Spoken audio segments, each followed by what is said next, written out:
the mysterious creature that hunts under the full moon. D is a reason why our village falls silent when the moon grows full. There is a reason why we lock our doors, block our windows, and huddle together in the center of our homes, away from walls, away from the sounds that come with the silver light. I am breaking a sacred rule by telling you this story. By speaking of what hunts us, could those who have seen it never live to describe it fully? Those who have heard it never forget the sound. They say it walks on 4 legs, then 2, then slithers on none at all. They say its shape changes with the shadows. Its eyes glow like embers from a dying fire, and its teeth can tear through flesh, bone, and soul. I must warn you now.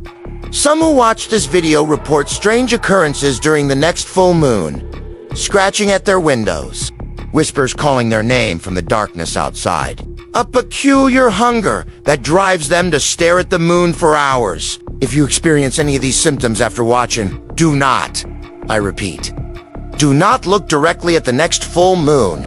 This is the story of the Mlinzi, the protector who gave everything to save our village, and the price we all continue to pay for his sacrifice.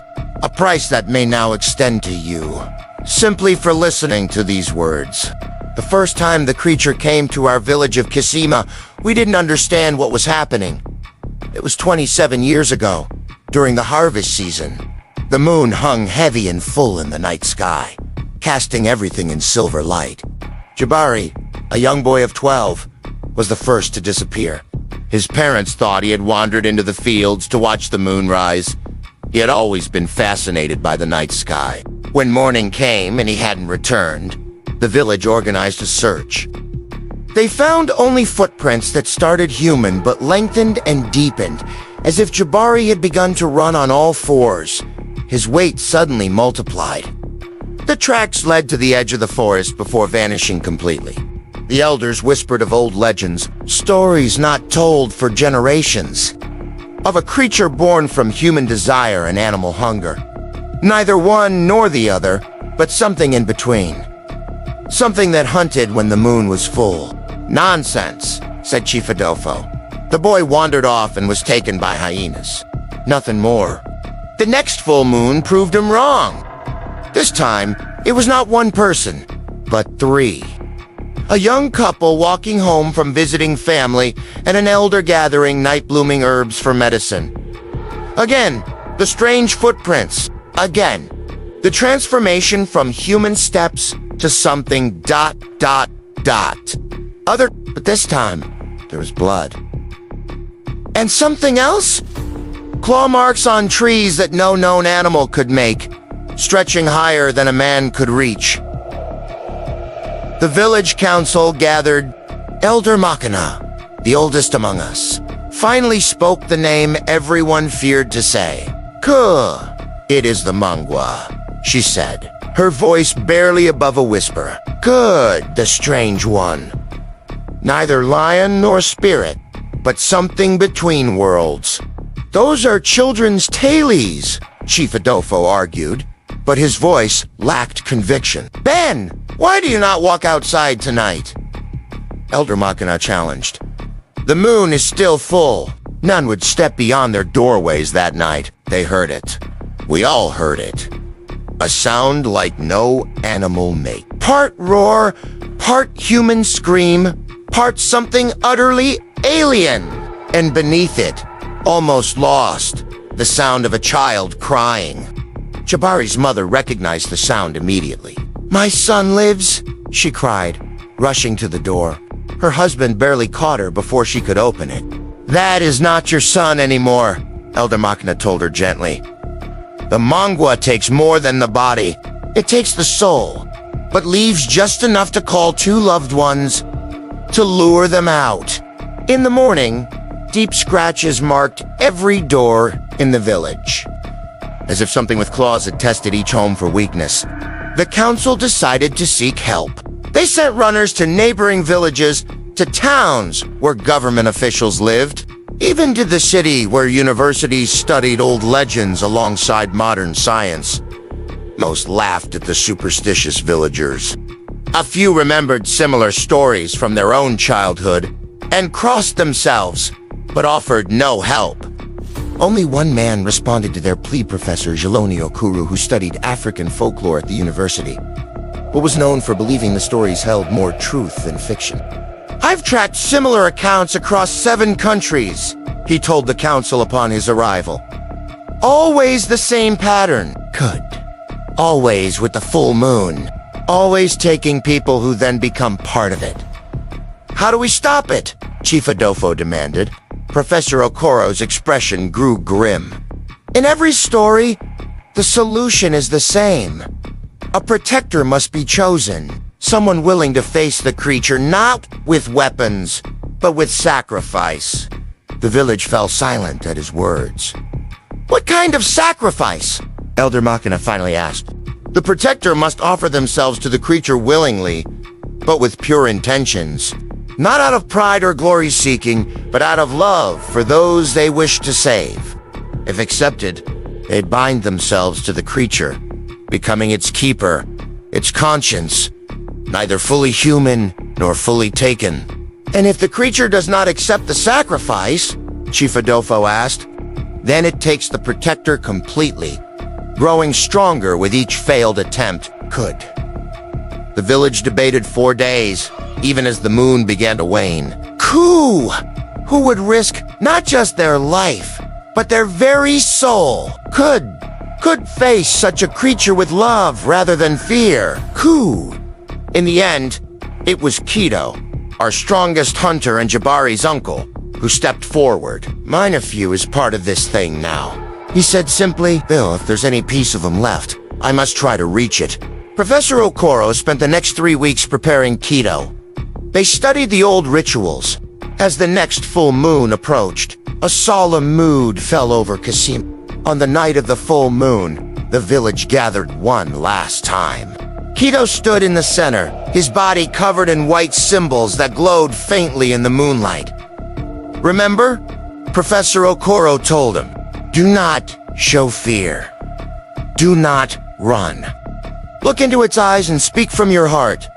What if nothing of my nephew remains inside it? Kito asked. There's always something left, the professor replied. That is why it can call to us in the voices of those we've lost. That is its tragedy, and perhaps its salvation. As the moon reached its zenith, Kito walked alone into the forest. The village sealed their doors and windows, but all pressed their ears to the walls, listening. What happened in the forest that night? Only Kito could tell, but we all heard the roars, the screams, the sound of trees cracking as if something massive moved through them. Then, near dawn, an unearthly howl that seemed to contain multitudes of voices, crying out as one. Then silence. When morning came, Professor Okoro was the first to venture out. He found Kito at the forest's edge, changed beyond recognition. His body was covered in a strange pattern. Not quite fur, not quite scales, but something between. His eyes glowed with an inner light, and when he opened his mouth to speak, his teeth had elongated into fangs. But he was still Kito, still himself. I found him, he said, his voice layered with echoes. I found Jabari and all the others. They're still there, inside the creature.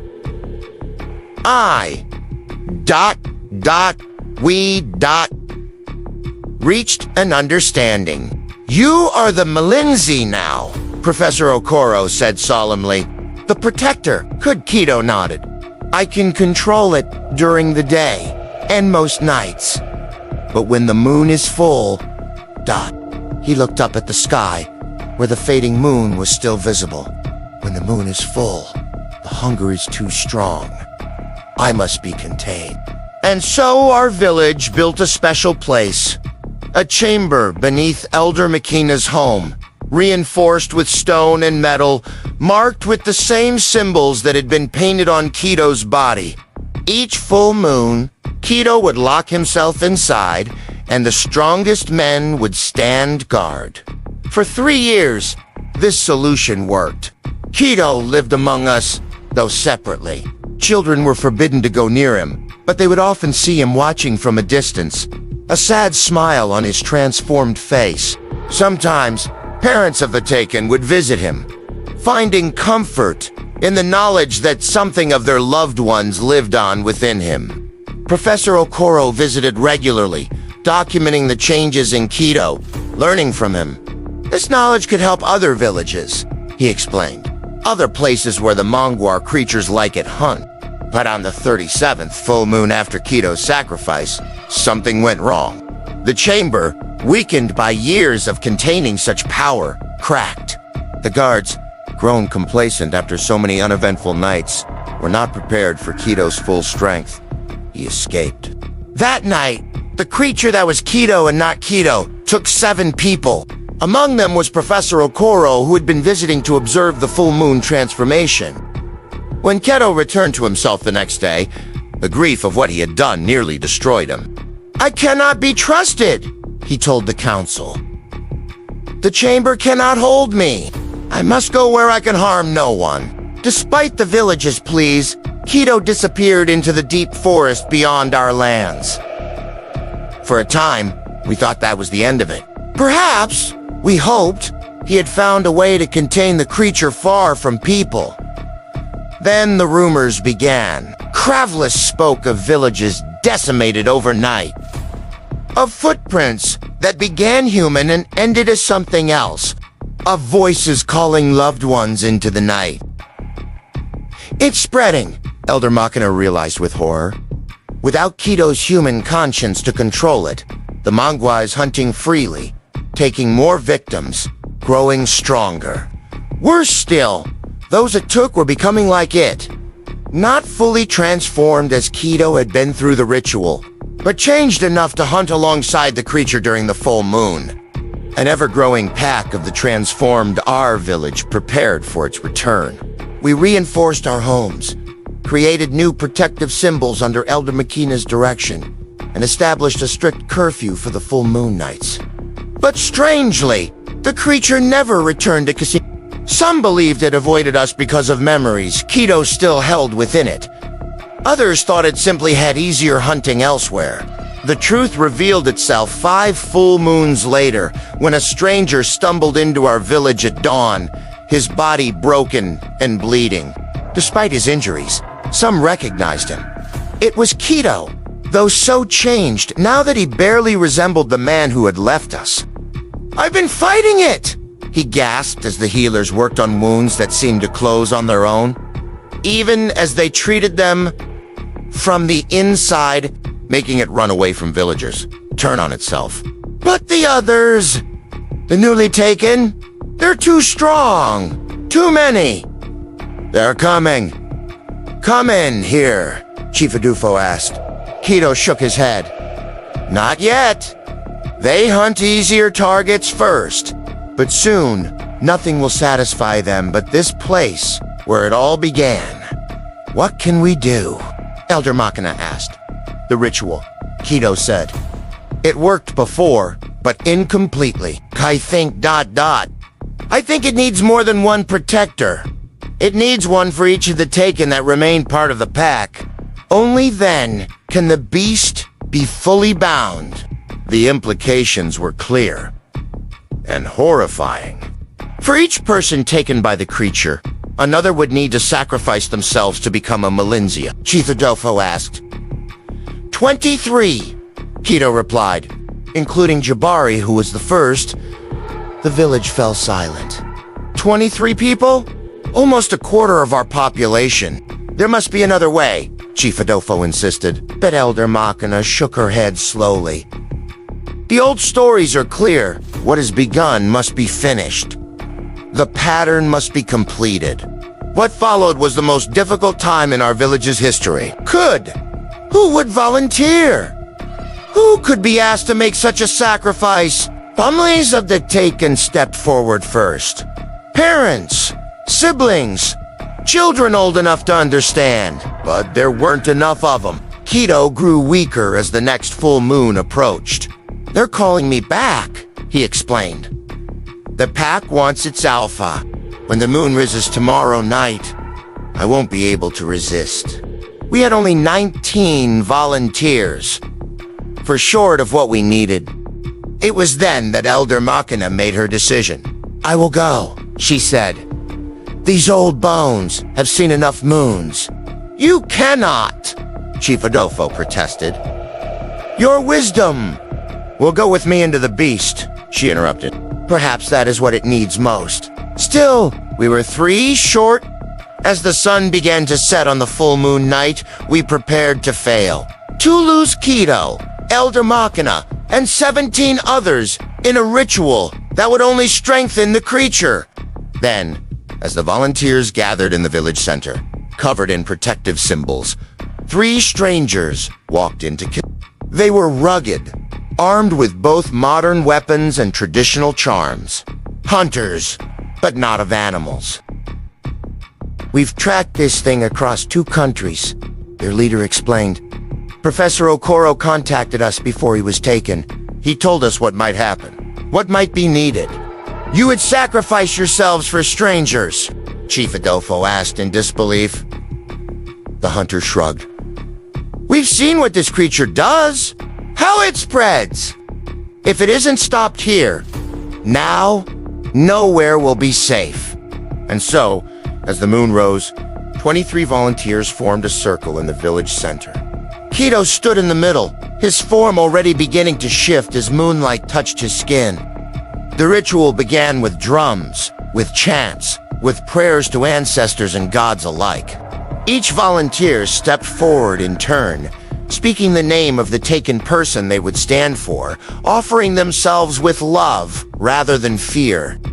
What happened next defies easy description. Those who witnessed it speak of light pouring from the volunteers into Kito's transforming body, of his form seeming to split into many shapes before pulling back together,